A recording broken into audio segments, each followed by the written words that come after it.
veio sobre mim a mão do Senhor. E me levou pelo Espírito do Senhor e me deixou no meio de um vale. Estava cheio de ossos, e me fez andar ao redor deles. Eram muito numerosos na superfície do vale. Então me perguntou: Filho do homem, acaso poderão reviver estes ossos? Respondi: Senhor Deus, tu sabes. Disse-me ele: Profetiza a estes ossos e dize-lhes: Ossos secos, ouvi a palavra do Senhor. Assim diz o Senhor Deus a estes ossos: Eis que farei entrar o Espírito em vós, e vivereis, e sabereis que eu sou o Senhor. Então profetizei segundo me fora ordenado. Houve um ruído, um barulho de ossos que batiam contra ossos, e se ajuntavam, cada osso ao seu osso. Olhei, e eis que haviam tendões sobre eles, e cresceram as carnes, e se estendeu a pele sobre eles, mas não havia neles o Espírito. Então ele me disse: Profetiza ao Espírito, e dize-lhe: Assim diz o Senhor Deus: Vem dos quatro ventos, ó Espírito, e assopra sobre estes mortos, para que vivam. Profetizei como ele me ordenara, e o Espírito entrou neles, e viveram, e se puseram em pé, um exército sobremodo numeroso. Amém. Louvado seja o nome do Senhor nosso Deus. Quero agradecer a oportunidade que o pastor Wagner me deu, convidando-me para mais uma mensagem aqui na Sala 57, onde eu fico muito à vontade com vocês que estão acompanhando aqui pelo Zoom, a você também que está acompanhando aí pelo YouTube. Você depois dê o seu like aí para que essa mensagem e toda a programação da Sala 57 possa chegar a outras pessoas que ainda não conhecem esse movimento do Espírito Santo aqui nessa madrugada, né? Hoje eu quero trazer para vocês um tema que eu confesso que ele não é palatável, ele não é tão fácil de se pregar, porém se faz necessário. E eu escolhi um título para a mensagem dessa manhã: as famílias, né, com o drama da finança, ou as finanças e a tirania da dívida, se assim você pode escolher aí. E Jesus, ele falou muito sobre dinheiro na Bíblia. A Bíblia fala muito sobre dinheiro. A Bíblia fala muito sobre finanças. E dentre todos os textos que falam sobre finanças, falam sobre dinheiro, eu escolhi um que é muito impressionante quando você lê. Quando você vai para a leitura, você percebe assim a riqueza de detalhes que tem nesse texto bíblico. Mas antes de abrir o texto bíblico, ou antes da gente ler o texto bíblico, na verdade eu gostaria que você já fosse adiantando aí. Abra a sua Bíblia em Lucas, capítulo 14. Deixa aberta aí em Lucas, capítulo 14. E aí eu quero conversar um pouquinho com vocês sobre esse texto aqui, ok? Lucas, capítulo 14. Quando eu preguei esse texto, ou esse tema, em duas igrejas minhas, as minhas ovelhinhas falaram assim: pastor do céu, meu Deus, eu tenho que corrigir logo isso, mas assim, o mais urgente possível. E eu falei assim: meu querido, minha querida, esse é o objetivo. Esse é o objetivo do sermão. Veja, o capítulo 14, versículo 28 em diante. Capítulo 14 do livro de Lucas, versículo 28 em diante, está escrito assim: Pois qual de vós, querendo edificar uma torre, não se assenta primeiro a fazer as contas dos gastos, para ver se tem com que acabar, para que não aconteça que depois de haver posto os alicerces e não a podendo acabar, todos os que a virem comecem a escarnecer dele, Veja o verso 30. Dizendo, este homem começou a edificar e não pôde acabar. Até aqui. Com esse pensamento, eu gostaria de trazer a você uma reflexão. As famílias brasileiras estão endividadas. Eu não sei se você sabe, mas no ano de 2024, a dívida do Brasil estava em torno de 6,2 trilhões de reais. Já esse ano, no mês de abril, a dívida já ultrapassou mais de 7 trilhões de reais. Pastor, mas como assim? A gente vê esse número e nós não conseguimos imaginar o montante dele. Mas eu vou ilustrar para que você tenha apenas uma noção do tamanho da dívida do Brasil. Se nós fôssemos pegar notas de R$ 1.000, não existe nota de R$ 1.000, né? Mas vamos supor que a Casa da Moeda do Brasil rodasse, lançasse uma nota de R$ 1.000. Para você entender o tamanho dessa dívida, se nós comprimíssemos, né, compactássemos uma nota em cima da outra de R$ 1.000, daria aproximadamente, chegaríamos a 600 quilômetros de altura, uma distância aproximadamente da Terra até o telescópio Hubble. Veja, pensar em dívida é algo doloroso, pode ter certeza disso. Só a palavra dívida já causa um desconforto na nossa vida. Com certeza tem gente talvez se contorcendo aí na cadeira, né? Pensando, meu Deus, e agora? Esse sermão, será que é para mim? Calma, que pode ficar pior. Romanos, capítulo 13, no versículo 8, o apóstolo Paulo, de uma forma inspirada por Deus, ele vai dizer, não devam nada a ninguém, a não ser o amor. Olha só que texto bíblico. Queridos, independentemente da causa do endividamento, ver uma pilha de contas nos desanima. E com certeza não será fácil administrar quando as coisas fogem do controle. Muitas famílias têm sido desestruturadas, muitas famílias têm acabado. Há muitos divórcios por conta de dívidas. Pastor Bulhon, em um dos seus sermões, de aí uns tantos de anos lá para trás, em um sermão, ele disse assim, quando a dívida entra pela porta, o amor sai pela janela.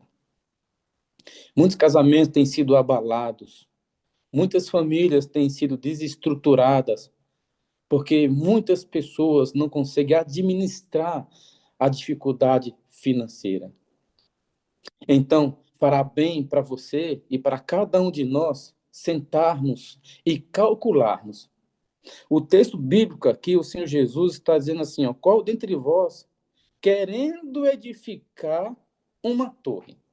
Veja, o texto bíblico não diz que a pessoa está edificando, mas ela está pensando, ela está sonhando, ela está arquitetando.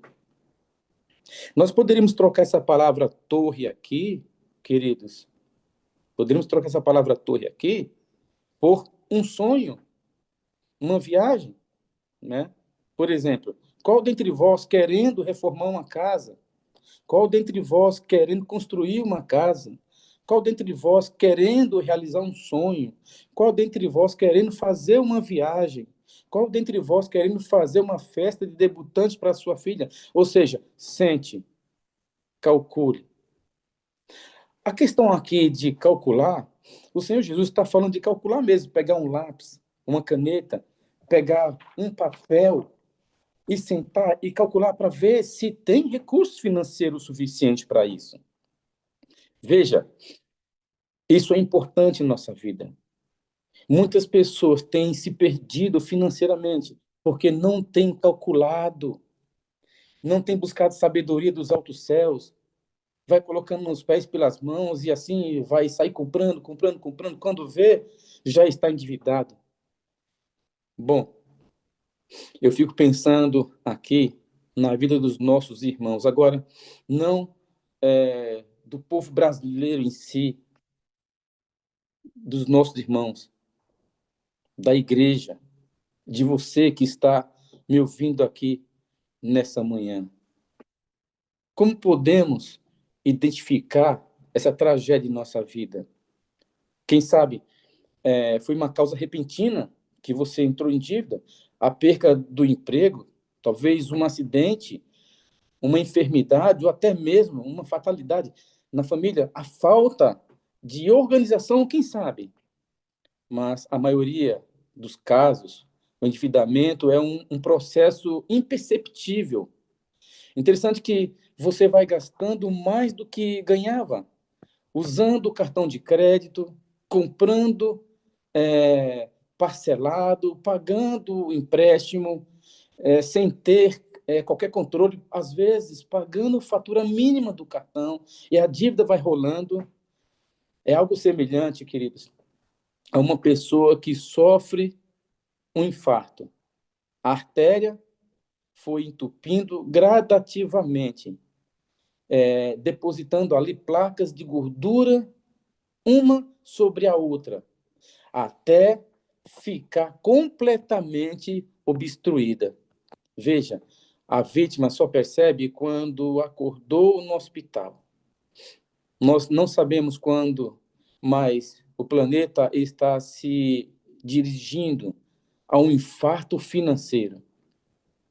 Nós devemos orar pelos nossos governantes, pedir a Deus que nos dê sabedoria para aproveitarmos o tempo, o recurso que temos para pregar o evangelho. E por falar nisso, é exatamente isso que Satanás quer, que você se endivide, que você fique louco aí, para que você não possa investir no evangelho. Já aconteceu com você, do seu pastor fazer um planejamento e dizer, irmãos, esse mês nós vamos colocar as cortinas, irmãos. Esse mês nós vamos colocar ar-condicionado, irmãos. Esse mês nós vamos comprar os bancos, vamos sair das cadeiras, vamos colocar bancos, ou vamos reformar a igreja. Vamos fazer uma campanha aqui, irmãos. E aí você está endividado. Você não pode ajudar e você se entristece. Sabe, meus amados, a dívida é como um câncer que vai corroendo de dentro para fora. É algo que tira a paz do ser humano, que traz crise financeira, não somente mundialmente, mas também nas famílias, nos relacionamentos, no casamento. Quantas e quantas pessoas já brigaram, já divorciaram por causa de dívida? Interessante que tem um texto no livro de Provérbios, no capítulo 22, lá no verso 7, onde Salomão ele fala assim: o rico domina sobre o pobre. Olha que coisa! O rico domina sobre o pobre.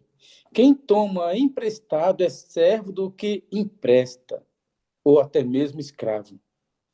Sabe, meus queridos, amados irmãos, quem sabe pouco se identifica com um rico. Quem sabe, nessa manhã, você está pensando, meu Deus, esse sermão é para mim. Eu quero dizer para vocês que eu já passei por situações adversas na minha vida.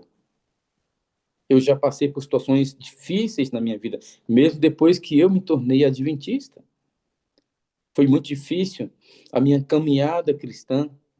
Veja, nossos pais não nos ensinaram a respeito de finanças quando a gente era criança. A gente não aprendeu educação financeira na escola, nos primeiros anos do ensino fundamental, na pré-escola, nós não aprendemos. E, às vezes, nós não sabemos lidar muito com a questão de dinheiro, pode perceber. Mas, sabe, eu tenho aqui algo para te dizer. O dinheiro e a gastança de uma forma desordenada tem a ver muito com o nosso psicológico. Tem a ver muito com as nossas emoções. Dinheiro está ligado diretamente às emoções. Por isso, conserte sua vida emocional. Faça uma terapia, passe num psicólogo. Tente consertar o que está aqui na sua mente. E você vai perceber que a sua vida financeira vai melhorar e muito, mas muito mais do que isso. Eu quero te dizer algo. Se apegue com Deus. Quando estamos devendo, nossa credibilidade é comprometida, a pregação do evangelho é comprometida, até a nossa liberdade fica limitada.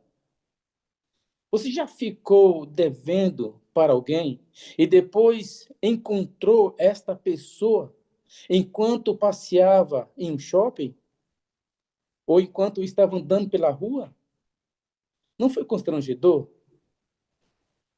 Como você se sentiu a encontrar uma pessoa que lhe deve? Para e pensa. A pessoa lhe deve. E, de repente, você vê ela com um celular, com um carro novo, e aí você pensa, tá me devendo, mas tá com celular e carro novo, né? Eu me lembro que lá no Ceará, meu pai, eu me lembro, eu era muito novinho, mas a gente tem as reminiscências, né, os pensamentos do que acontece na nossa infância. Eu deveria ter aproximadamente aí uns 6, 7 anos. E eu me lembro que meu pai, ele comprava todo mês na vendinha do nosso bairro. Interessante que naquele mês, o meu pai, ele ficou desempregado e não tinha condições de pagar a vendinha naquele mês. Sabe o que aconteceu? Um dia, nós estávamos indo para casa, acho que de um parente, de um amigo do meu pai, e ele deu a volta por trás de um outro quarteirão. E eu disse assim para o meu pai, pai, ué, por que que a gente está indo por esse caminho e não vamos por aqui, pela rua da nossa casa, do nosso bairro? Aí ele falou, não, não, porque eu quero caminhar mais um pouquinho, eu quero passar na casa de uma pessoa que mora aqui atrás. Mas depois, ouvindo, ele conversou com a minha mãe, eu descobri que ele não queria passar em frente da vendinha que ele estava devendo. Como isso é ruim. Como isso foi constrangedor descobrir que meu pai mentiu para mim. Depois, coitado do meu pai, eu entendi ele. Mais tarde, ele foi conversar com o dono da venda. O dono da venda falou assim para ele: Não, seu Cícero, fique calmo. Eu sei que o senhor é um bom pagador. O senhor tem crédito aqui. Ele falou assim: Ah, obrigado, viu? Deus abençoe você. Sabe, meus amados, estar endividado não faz bem para ninguém. Por isso, o apóstolo Paulo aconselhou em Romanos, no capítulo 13, dizendo: Não deva nada a ninguém. Esse não dever nada a ninguém não significa que você, meu Deus, e agora, pastor? Eu estou devendo a um amigo, eu pedi emprestado um dinheiro, pastor, eu estou devendo no banco, estou devendo no carro. A questão não é disso que o apóstolo Paulo está dizendo. Ele está dizendo o seguinte: olha, se você deve a alguém, pague. Não fuja da responsabilidade. E é isso que nós temos que ter cuidado. É isso que nós temos que pensar. Sabe, eu fico pensando, nós às vezes precisamos fazer uma plastectomia, ou seja, cortar literalmente o cartão de crédito. Ah, meu querido, uma hora eu cheguei com a tesoura, estou falando de verdade, eu cheguei com uma tesoura e cortei o meu cartão de crédito, porque eu percebi que as coisas estavam fugindo do controle. E antes que fugisse do controle, ia ficar assim endividado. Eu falei, não, não posso fazer isso. Cortei o cartão de crédito. Sabe? Não existe lado positivo em usar um cartão de crédito sem controle e usar além do limite. Eu conheço pessoas que, se você der um cartão de crédito na mão dela, ela compra até a Avenida Paulista. Ah, pastor, você está exagerando. Não. Eu conheço pessoas que têm cartão de crédito, meus amigos, e pega empréstimo para pagar o cartão de crédito, depois pega empréstimo no outro banco para pagar o empréstimo que ele pegou para pagar o cartão de crédito. É muito triste. Eu falei para você que esse sermão não seria palatável. É um dos sermões difíceis da gente pregar, mas necessário para a nossa vida, sabe? Eu quero falar aqui para você o seguinte: comece a quitar os cartões de crédito, comece a quitar as faturas, vai eliminando uma fatura do cartão, uma de cada vez, progressivamente. Negocie, peça para o banco reduzir a taxa de juros do seu cartão. As empresas de crédito não querem te perder como cliente. Então você pode negociar, você tem um poder da negociação. Não caia nessa mazela, não deixe o inimigo te sufocar com a questão da dívida. Se coloque de joelhos, fale com Deus e diz: Senhor, me ajude, por favor, tem misericórdia de mim. Eu quero ser livre, pois, queridos, o texto bíblico diz: aquele que vai fazer algo financeiramente, estou transformando aqui ou parafraseando, sente-se e calcule. Uma vez, eu fui visitar uma tia minha, foi a primeira uma que eu batizei, depois que eu me tornei adventista. Desde o vi para ela, me tornei adventista e a batizei. E depois de 3 meses, ela ainda é igreja, firme, fui visitá-la. Eu falei: tudo bom, minha tia? Como a senhora está? Ela falou assim: ô, meu sobrinho, estou bem. Eu falei: a senhora está firme na igreja? Ela falou: não, estou firme. Está conseguindo ser dizimista, ofertante? Ah, filho, não tem sobrado, está difícil. Amigos, eu me lembro que a minha tia, ela tinha uma casa de aluguel, ela recebia R$ 800, e ela recebia uma pensão de R$ 400 na época. Ao todo, a renda dela era R$ 1.200 naquela época. Era um bom dinheiro. Eu falei: mas como assim, tia? Não sobra dinheiro? Mas a senhora não paga aluguel, a senhora mora em casa própria e ainda tem uma casa de aluguel. Como assim? E era só ela e o filho. Eu falei: ah, mas é porque não sobra, né? As coisas estão difíceis, tudo caro. Eu falei assim: tia, mas Deus não quer a sua sobra. E ela perguntou: como assim Deus não quer minha sobra? E eu fiz ela refletir. Eu falei: a senhora ganha 1.200, né, tia, de renda por mês, que entra 400 500, 800 do aluguel e 400 da sua pensão. Ela falou: 1.200. Eu falei: quanto seria de 1.200, quanto seria o dízimo? Aí ela fez um cálculo assim: 1.200, 120. Eu falei: então, R$ 120. A senhora não está conseguindo? Ah, não está sobrando. Eu falei: vamos supor que a senhora tire R$ 120. Quanto sobra? Ah, sobra mais. Eu falei: pois é. Então Deus, ele quer a sua sobra? Deus quer a sua sobra ou quer as suas primícias? Aí ele falou assim: nossa, eu nunca tinha pensado assim. Ah, eu vou me consertar, eu vou ver, eu vou voltar a ser dizimista. Passou um mês, eu voltei na casa da minha tia. Chegando lá, eu encontrei, por incrível que pareça, porque assim, você entrava no corredor, abria a porta da sala e você já via ali, né, a televisão. E um domingo fui visitá-lo, como eu ia de vez em quando visitá-lo. Quando eu abri a porta da sala, estava lá uma TV, uma LED. Era lançamento naquela época. Lançou uma TV LED, ela comprou. Aí eu falei: nossa, tia, que legal, que tela ampla, diferente, não é TV de tubo. Ela falou: esse é um lançamento, eu comprei. Eu falei: a senhora comprou aonde? Aí ela disse: comprei nas Casas Bahia. E pagou à vista, né? Ela falou: não, não, eu fiz em 12 vezes. 12 vezes, tia? Mas a senhora não tinha dinheiro? Ela falou: mas eu estava precisando comprar uma TV. E ela fez de 12 vezes, irmãos, de quase 200 e alguma coisa. Quase 200 e, eu não lembro, 200 e pouquinho por mês. Falei: mas a senhora não tinha dinheiro, como é que vai sobrar 200 e pouco? Ah, mas aí a gente dá um jeito, né? Veja, entendeu que a questão aqui não era ela não ter dinheiro, é que ela não tinha prioridade. Às vezes nós precisamos ter prioridade em nossa vida financeira. Nós temos que ter controle emocional. Então, reduza na sua mente, na sua casa, sabe? Os gastos. Eu fico pensando assim, sabe, Thalita?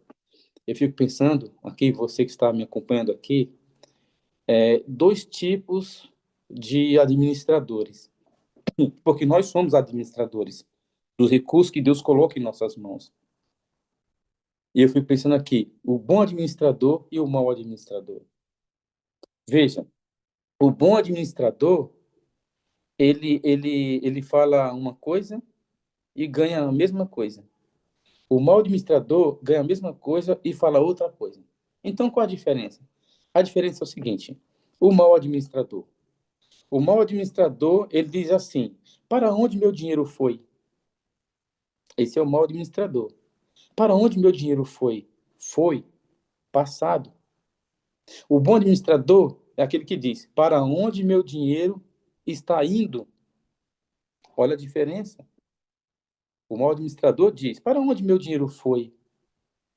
Ele se perdeu, não anotou nada, ele não sabe quanto entrou, não sabe quanto gastou, simplesmente ele está no vermelho.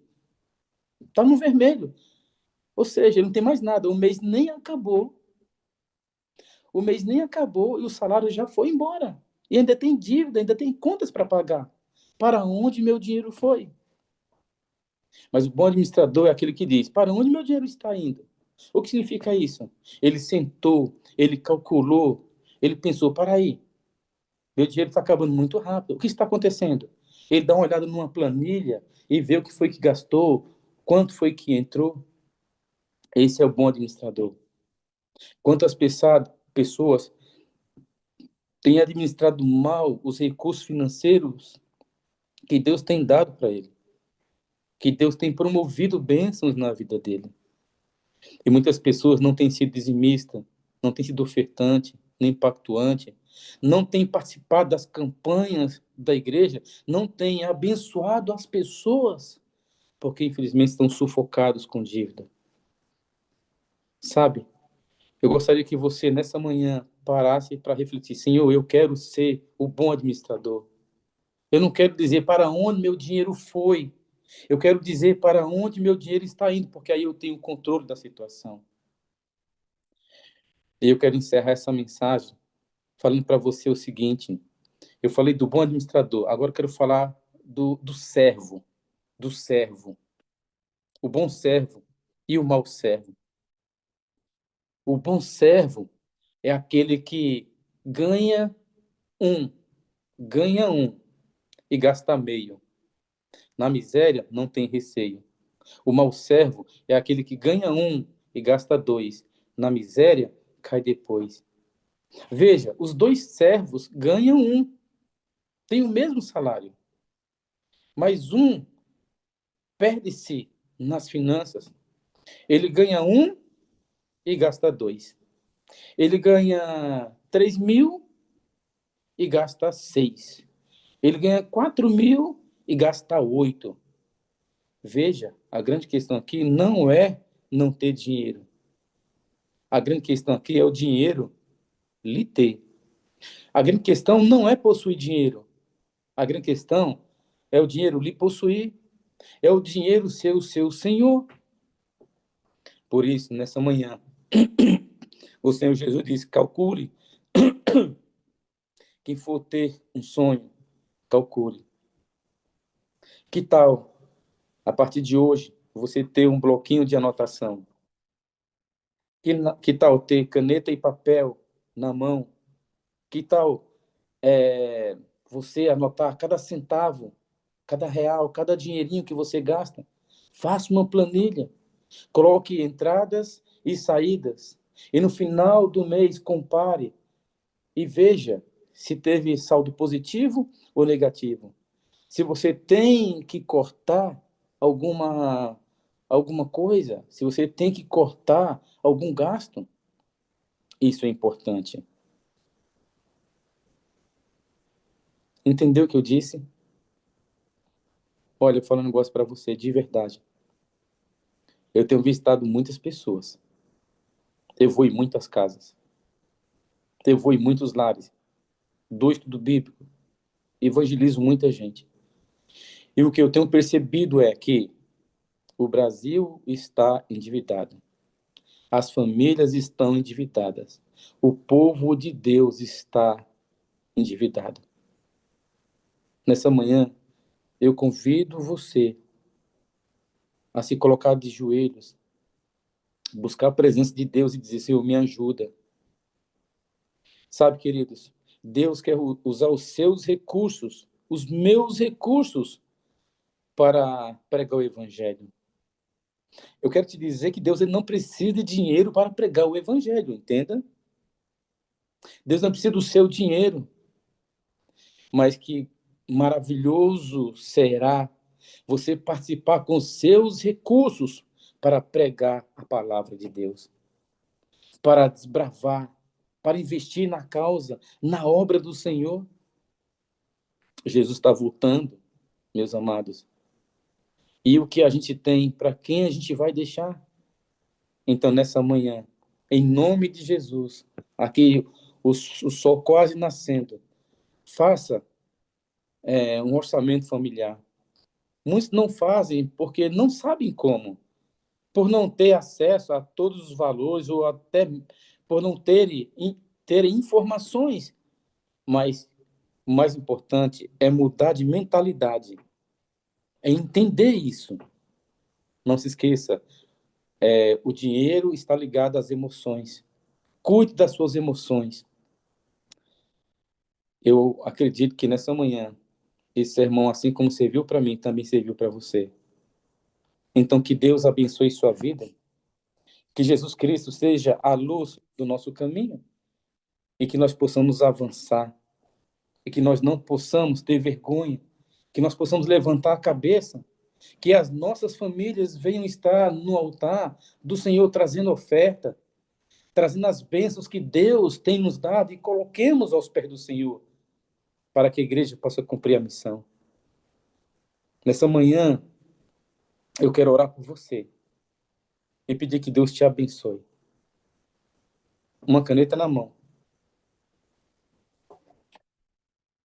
um papel, uma agenda, uma planilha, pode resolver muitas coisas. Pastor, mas eu estou muito afundado na dívida. O que eu faço? Faça um planejamento. Reúna a família e diga: olha, nós temos isso aqui todo mês para pagar. Quanto que entra? Quanto que sai? E eu tenho certeza que Deus vai abençoar você, a sua vida. Amém? Como tem abençoado a minha. Feche seus olhos. Vamos entrar na presença do Eterno e pedir a Ele misericórdia essa manhã. Senhor, nós queremos te pedir misericórdia e te suplicar em nome de Jesus que nos ajude, que nos dê sabedoria, consciência daquilo que compramos, do dinheiro que gastamos. Te pedimos ao Senhor que reorganize a nossa vida, que nos ajude a reorganizar a nossa vida financeira. Ó, querido Deus, famílias têm brigado, casais têm se separado, famílias estão arruinadas, porque o inimigo, infelizmente, conseguiu trazer a dívida a esse lar. Mas nós sabemos que o Senhor é poderoso para abençoar as famílias da igreja. As famílias que estão aqui nos assistindo, não somente acompanhando pelo Zoom, mas também pelo YouTube. Abençoa, cura e nos salva, Senhor. E nos dê amanhã e um dia abençoado na tua presença. Em nome de Jesus. Amém. Muito obrigado, Amém, Padre, amém. pela oportunidade. Pastor,